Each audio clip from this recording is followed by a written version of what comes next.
Every year, there's that one matchup that defines the entire Android world.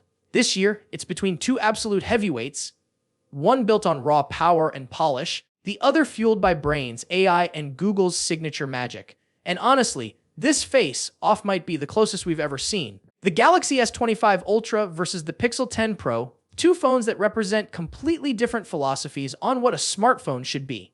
Hey everyone, welcome back. James here.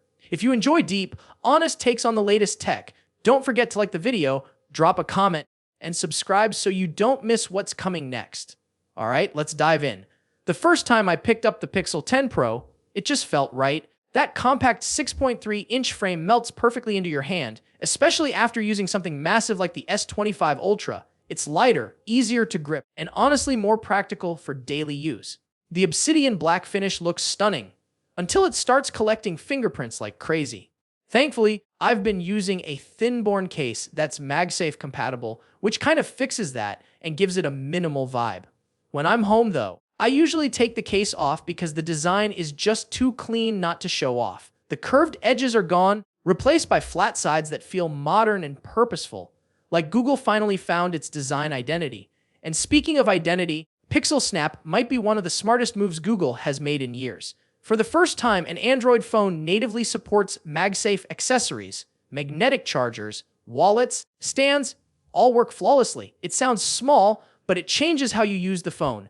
That's the kind of quiet innovation Google does best. But then they went eSIM only in the US, which feels like a punch in the gut. There's just no practical benefit to removing the SIM tray yet. I switch phones constantly, and eSIM only just makes that frustrating.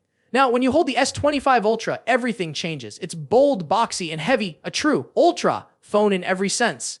The titanium frame, the matte finish, the squared-off corners, this thing screams premium.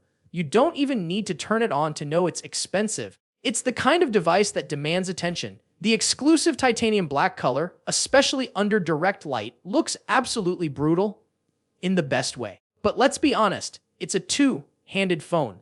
You don't casually text on this thing, you operate it. Still, Samsung nails details like the matte sides that don't attract smudges, something I wish Pixel had learned from. Now, here's where both companies start to flex in different directions. Google's Tensor G5 versus Qualcomm's Snapdragon 8 Elite.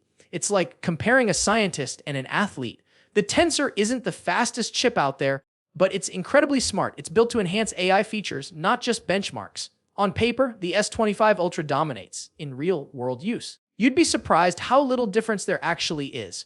Opening apps, switching between YouTube, Chrome, and Instagram. Both phones fly. Unless you're gaming or editing 4K video on the go, you'll never notice that one's technically faster. But where Samsung goes for sheer horsepower, Google goes for experience. Pixel UI based on Android 16 just feels alive. The new Material U expressive engine adapts your wallpaper colors into widgets, icons, and even system accents. It's like your phone has a personality. Everything feels snappy, clean, and calm. On the S25 Ultra, One UI 8 is loaded with features. And I mean loaded. You get so much control it's almost overwhelming at first, but once you customize it, it's perfection. The S Pen integration takes multitasking to another level. Signing documents, sketching, or even just scrolling. It's an experience you won't get on any other phone. Now here's the twist. Despite all that raw power, the S25 Ultra somehow runs cooler than the Pixel 10 Pro.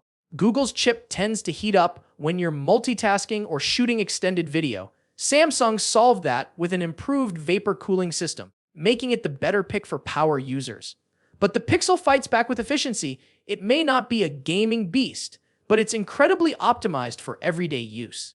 It's the kind of phone that quietly works in the background, predicting what you'll need next.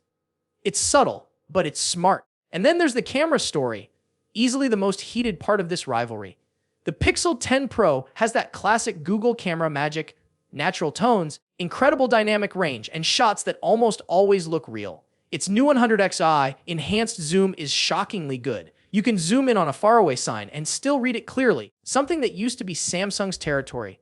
But the real power is in the AI. Magic Editor, Photo Unblur, and even Audio Erase.